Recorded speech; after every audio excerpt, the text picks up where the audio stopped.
김재주 장로님, 오늘로서 공식적인 대표 기도는 이제 마무리하게 되어지는데요. 그동안의 수고와 노고를 참 감사드립니다. 기도 내용들을 보면 참 절실히 마음 중심에서 다른 사람의 기도가 아닌 본인의 간절한 마음을 담아서 기도하는 그런 기도 아니었습니까? 벌써 그만두셔야 하지만 저희들의 필요에서 마다치 않으시고 늘 기도해 주셔서 너무나 감사하고요. 무엇보다 저는 감사한 것은 우리 김재주 장로님, 정장님도 그러시지만 저는 아들뻘밖에 안 되는 그런 사람이지만 목사라고 늘 존중해주고 함부로 말하지 않고 늘 긍정적으로, 원래 장로님 좀 무뚝뚝하시잖아요, 그렇죠? 근데 교회에 오셔서는 얼마나 교회를 사랑하시고 저를 사랑하고 인정해 주시는지 제가 그게 느껴집니다. 저를 대하는 태도를 보면 알죠. 너무나 감사합니다. 물론 또 다른 면으로 잘 앞으로 섬겨주시겠지만 그동안의 기도의 섬김을 감사하고 수고의 박수를 개인적으로 보내고 싶습니다. 감사합니다.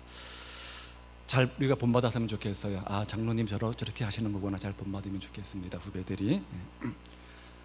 주일도 한번 빠진 적이 없으시잖아요, 그렇죠? 그 멀리서 오시면서 예비의 성기도 잘 보여주셨는데요. 마태복음 1장 18절부터 25절까지입니다. 마태복음 1장 18절부터 25절까지죠. 한 절씩 교독하도록 하지요. 1장 18절부터 25절까지. 예수 그리스도의 나심은 이러하니라. 그의 어머니 마리아가 요셉과 약혼하고 동거하기 전에 성령으로 잉태된 것이 나타났더니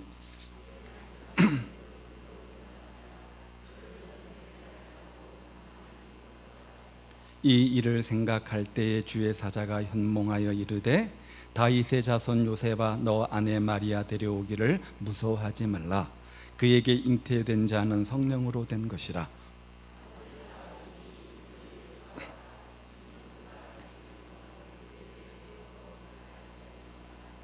이 모든 일이 된 것은 주께서 선지자로 하신 말씀을 이루려 하심이니 이르시되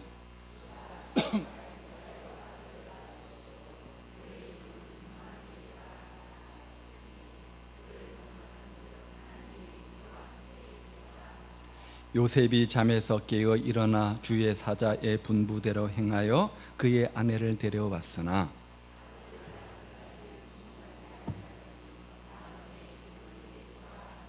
아멘. 오늘 우리는 기쁘고 감격스러운 예수님의 탄생의 아침을 맞았습니다. 성탄절의 참된 의미가 무엇입니까? 예수님께서 이 땅에 오신 것은 성령을 통해서 역사된 것이라고 오늘 본문은 말하죠. 이 사건을 통해서 우리는 죄의 문제를 해결받았습니다. 더 나아가서 하나님이 우리와 함께 하시는 임마누엘의 축복을 받게 되었습니다. 아기 예수 탄생을 통해서 내 제사함을 받았다. 주님이 임마누엘 영원토록 함께 하신다. 이 의미만 제대로 깨달아도 여러분은 행복한 사람이 되는 것 아니겠습니까? 축복받는 사람이 되는 겁니다. 여러분 삶 가운데 언제든지 하나님의 기적이 일어날 수 있게 되는 거죠. 성탄절 사건은 때가 되면 돌아오는 절기가 아닙니다. 선물을 주고받으면서 흥겹게 즐겁게 끝내는 절기가 아닙니다.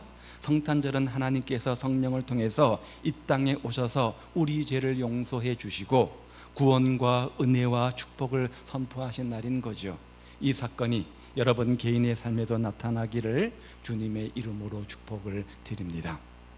우리는 다시금 성탄의 주인공인 예수님께로 우리의 눈을 돌려야 합니다. 우리를 위해서 오신 그분의 이름에 우리 관심을 한번 가져볼 필요가 있는데요. 그래서 오늘 우리는 이 땅에 태어나신 그분의 이름을 한번 다시금 생각하며 묵상하면서 그 의미를 생각해 보기를 원합니다. 성경에서 이름이라고 하는 것은 그 사람의 인격, 그 사람의 삶을 대표하는 것 아닙니까? 아브라함 무슨 뜻입니까? 믿음의 조상, 그렇죠? 이삭, 웃음, 그것처럼 그 사람의 삶과 인격을 대표하는 겁니다. 이름이라고 하는 것은 하나님이 어떤 분이시며 무엇을 하시는 분인지를 알려주는 하나님의 자기 표현 방법 중에 하나인 거죠. 그런데 오늘 성경은 예수님을 두 가지 단어로 설명합니다. 하나는 예수라 하는 이름으로 설명을 하고 있죠. 21절 말씀 보십시오. 아들을 낳으리니 이름을 예수라 하라, 이렇게 말씀하셨습니다. 그리고 그 아기 탄생하신 예수님에 대해서 또 다른 이름을 23절은 말하는데 보라, 처녀가 잉태하여 아들을 낳을 것이요 그의 이름은 임마누엘이라 하라. 오신 우리의 구세주 그분을 예수라고 말하기도 하고 임마누엘이라고 그렇게 두 가지 이름으로 오늘 본문은 설명합니다. 이렇게 오늘 성경의 탄생하신 아기를 이야기하면서 예수란 이름, 임마누엘 이름 두 가지 이름이 등장하는데 이 의미가 어떤 것인지 생각해 보면서 그 의미를 통해서 성탄절의 진정한 의미가 무엇인지 한번 생각해 보는 시간이 되었으면 좋겠습니다. 첫 번째 칭호인 예수님은 예수님이 죄인의 구원자이심을 알려주는 그런 자기 표현, 자기 계시로 사용된 이름이죠. 예수란 이름은 우리의 구원과 관련된 이름이죠. 왜냐하면 예수란 뜻 자체가 무슨 뜻입니까? 우리를 죄에서 구원하실 분, 우리를 죄에서 구원하시는 분, 그런 뜻이기 때문에 그렇습니다. 예수님을 잉태한 처녀 마리아는 요셉과 약혼한 관계였습니다. 지금처럼 이 뭐죠? 결혼 뭐라고 해요? 혼전 뭐 이런 것들이 많이 깨져 버렸지만 지금은 과거에는 그것들이 굉장히 혼전 순결이 굉장히 중요한 덕목 아니었습니까? 그런데 약혼밖에 안 했는데 결혼도 안 했는데 처녀가 배가 불러온다? 그 당시에 관습이 하면 말도 안 되는 그런 소리였잖아요. 그런데 처녀 마리아가 잉태게 되었습니다. 어떻게 해요? 성령의 기이한 역사로, 성령의 특별한 역사로 그렇게 되었노라고 말하죠. 마침내 그녀와 청혼한 요셉이 그 사실을 알았습니다. 그래서 어떻게 합니까? 천사가 나타나서 사자를 잘 이야기해서 뭐죠? 그 결혼해서 아기를 낳게 되어지지 않습니까? 오늘 성경은 그 사건을 이렇게 기록하고 있는데요. 18절 말씀 보십시오. 예수 그리스도의 나심은 이러하니라 라고 말하면서 쭉 설명하면서 이렇게 처녀가 잉태하게 되어진 것은, 처녀가 배가 부른 것은 실수한 것이 아니라 맨 끝에 뭐라고 되어져 있어요? 성령으로 된 것이라, 하나님의 초월적 역사로 성령으로 된 것이라 이렇게 분명히 하고 있지 않습니까? 마리아가 잉태하게 된 것은 성령으로 된 것이라는 거예요. 성령은 우리에게 큰 역사를 베풀지 않습니까? 없는 것을 있게 하시고요, 불가능을 가능케 하시는 창조의 역사를 베푸십니다. 그러므로 성령이 임하시기만 하면, 하나님이 함께 하시기만 하면, 성령의 기름 부으심의 은혜와 성령의 역사가 우리 가운데 있기만 하면 우리 삶 속에 놀라운 일들이 일어나는 겁니다. 성탄절은 성령의 역사를 통해서 생기게 되었습니다. 여러분도 성령의 충만을 받아서, 성령의 뜨겁게 성령 받아서 큰 역사를 체험하시기를 바랍니다. 성령 받아서 하나님 앞에 충성하고 헌신하시기 바랍니다. 성탄절을 통해서 여러분 생활에 놀라운 변화가 나타나시기를 우리 주님의 이름으로 축복을 드립니다. 이렇게 요셉을 안심시킨 천사는 그 다음 태어나실 아기의 이름을 말해주는데 그 이름을 예수라 이렇게 말하는지요. 21절 말씀을 다시 보죠.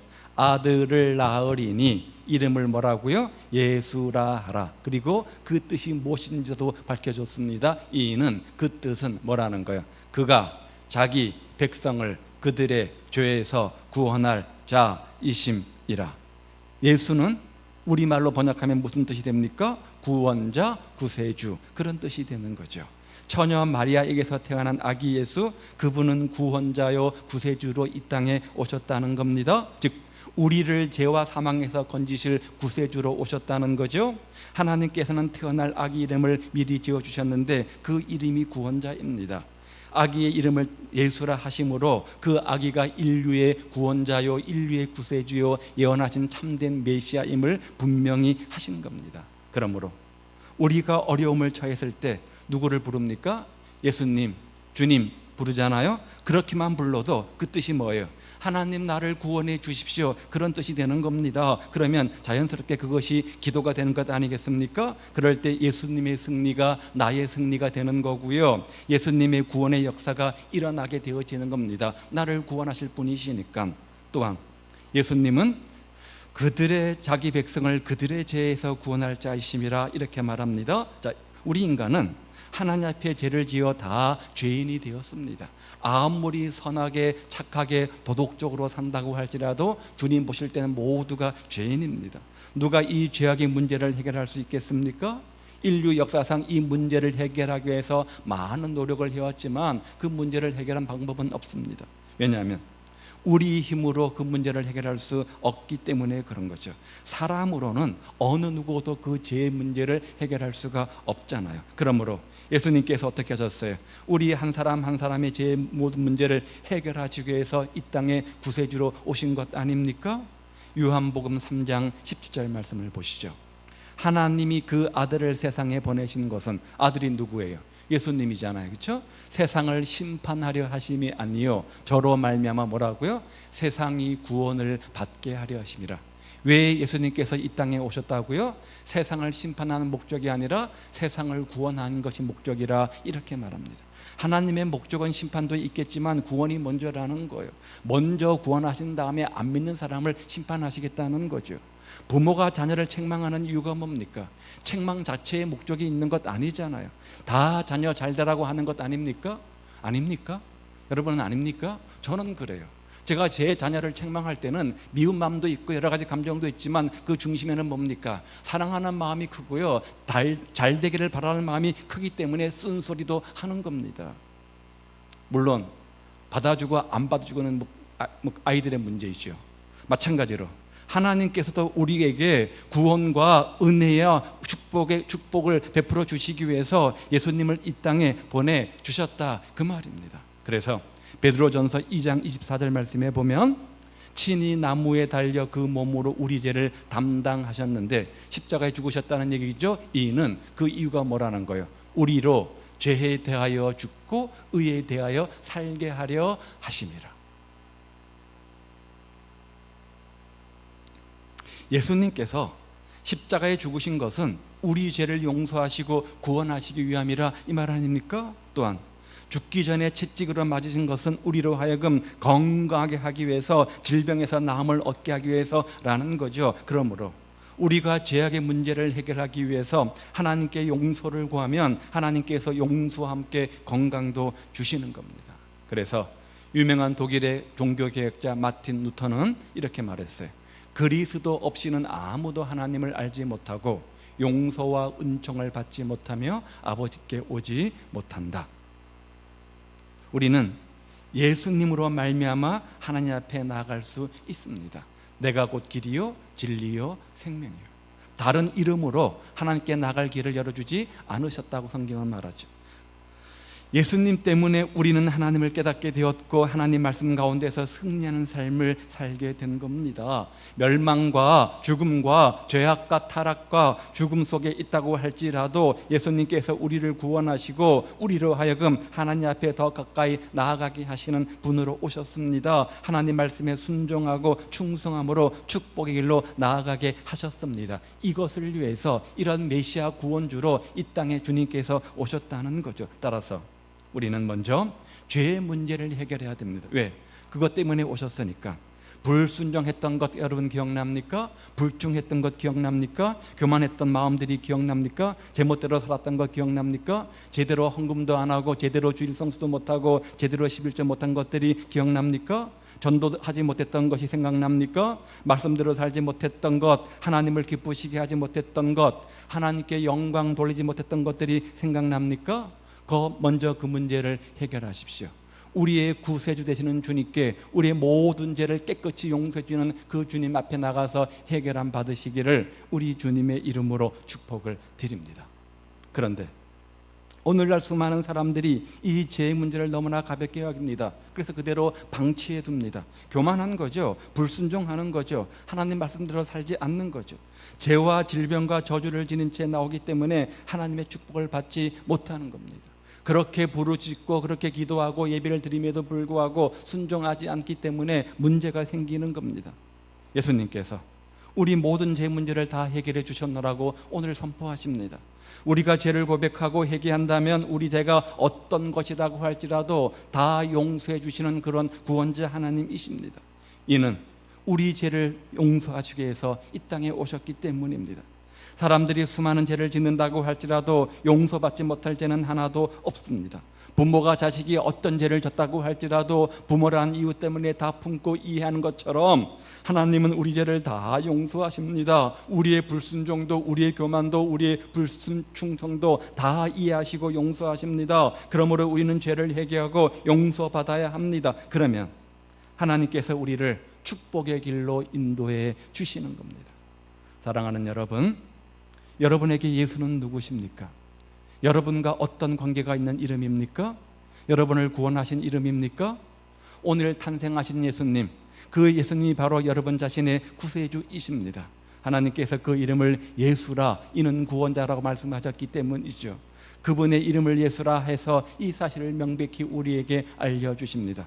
너무나 분명하고 너무나 명백한 사실 아닙니까? 이름 자체가 구원자요 구세주입니다. 오늘 여러분 모두가 그 예수라는 이름의 뜻을 다시금 이해하며 믿음의 복된 자리에 굳건히 서가시기를 우리 주님의 이름으로 축복을 드립니다.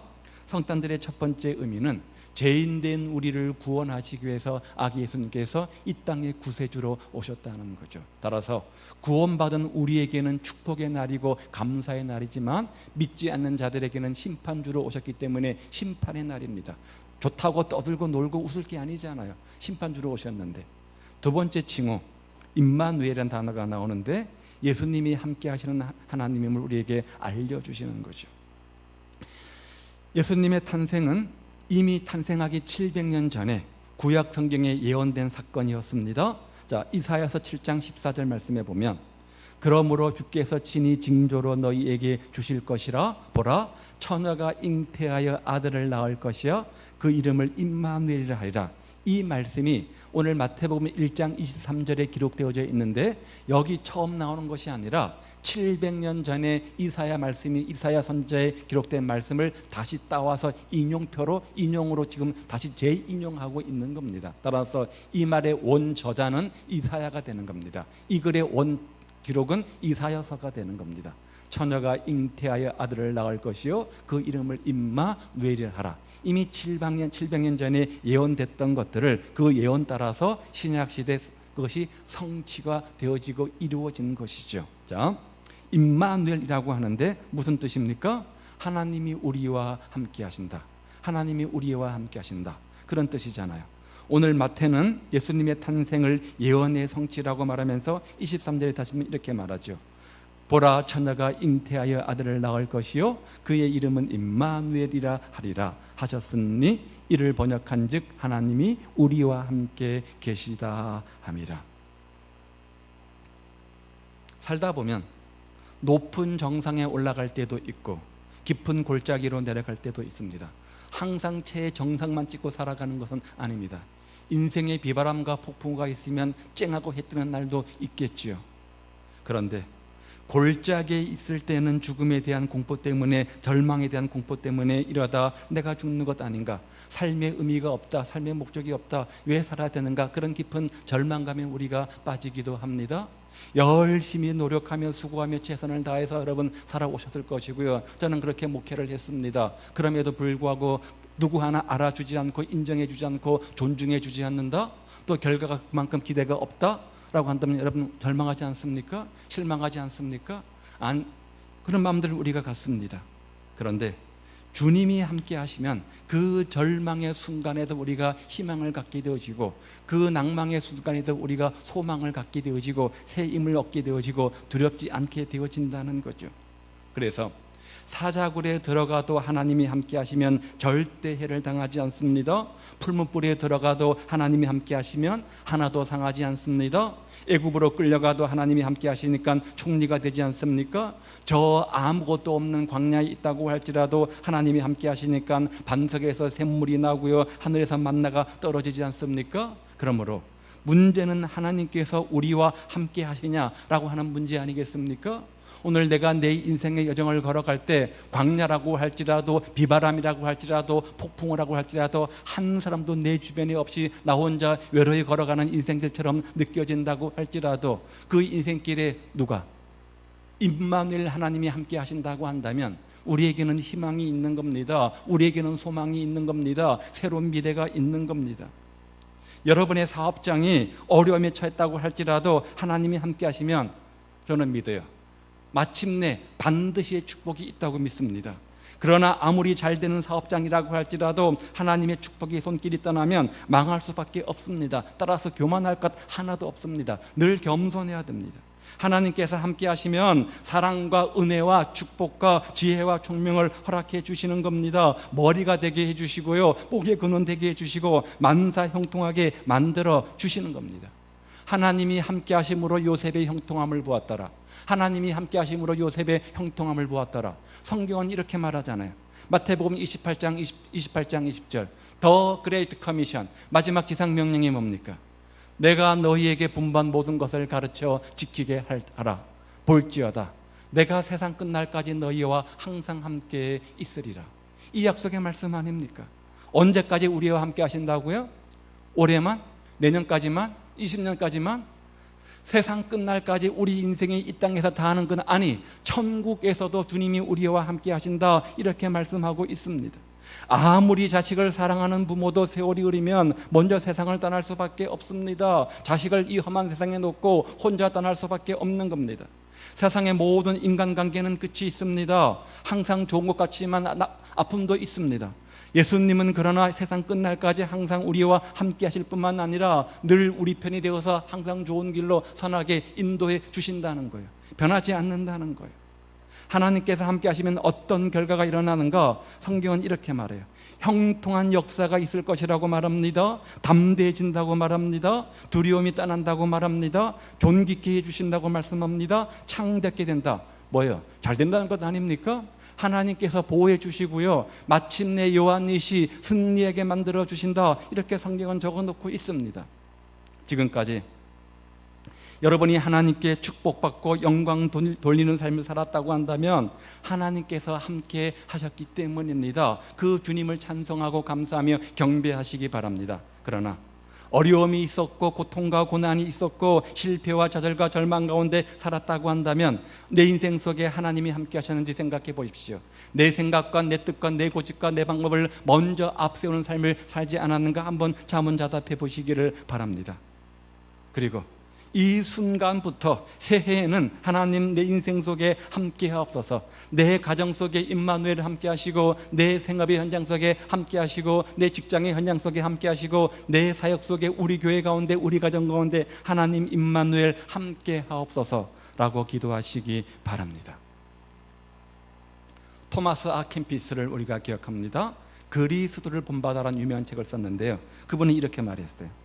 예수가 함께하면 모든 일이 다 선하게 되고 아무 어려움도 없지만 예수가 없으면 모든 게 힘들어진다.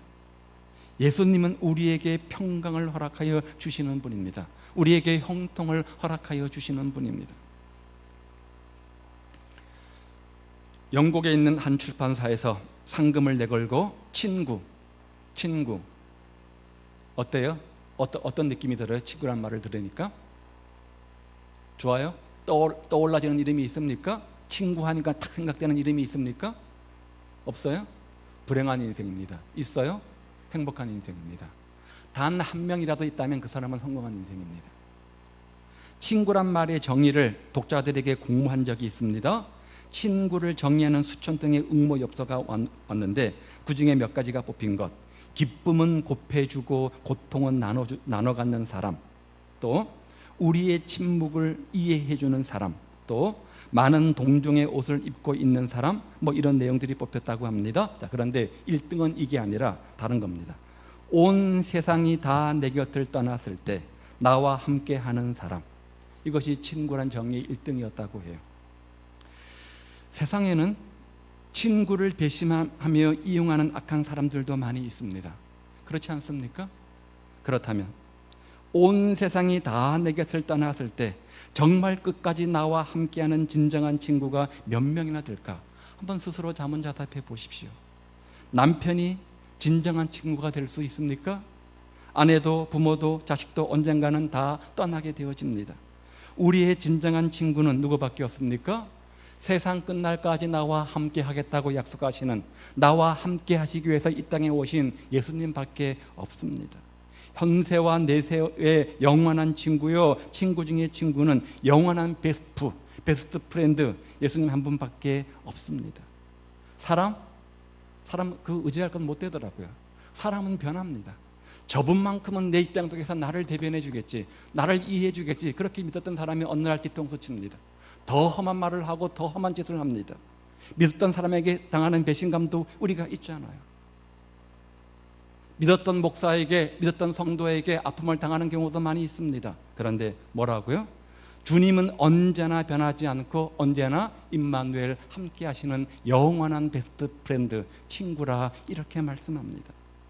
그 예수님을 마음속에 영접하고 동행하면서 사랑에 보답하고 축복받는 능력받는 사람이 그 인생이 복된 인생 아니겠습니까? 그러니 그렇게 하시기 위해서 이 땅에 오신 예수님, 그날이 바로 오늘이니 오늘 우리에게는 얼마나 기쁘고 얼마나 감사와 얼마나 큰 경배의 날이 되어야겠습니까?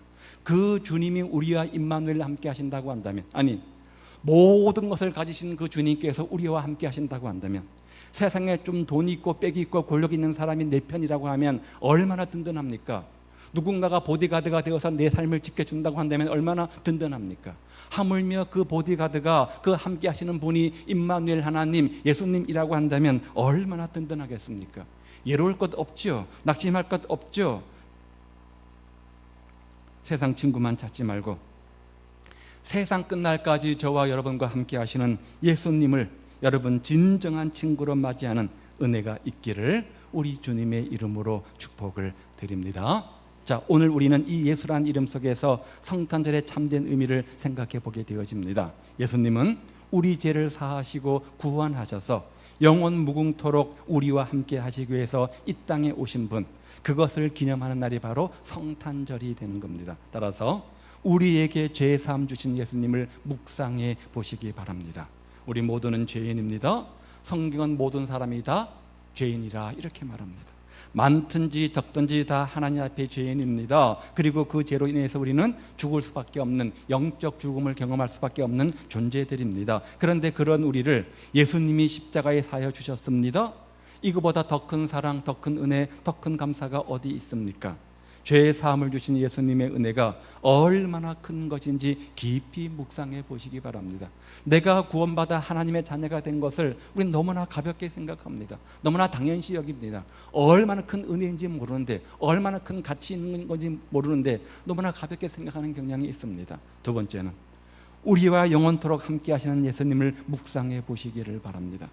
예수님은 예수 믿는 우리 죄를 사하실 뿐만 아니라 영생을 선물로 주셨습니다. 그리고 이 생명 더욱 자라고 풍성하도록 하기 위해서 뭐라고요?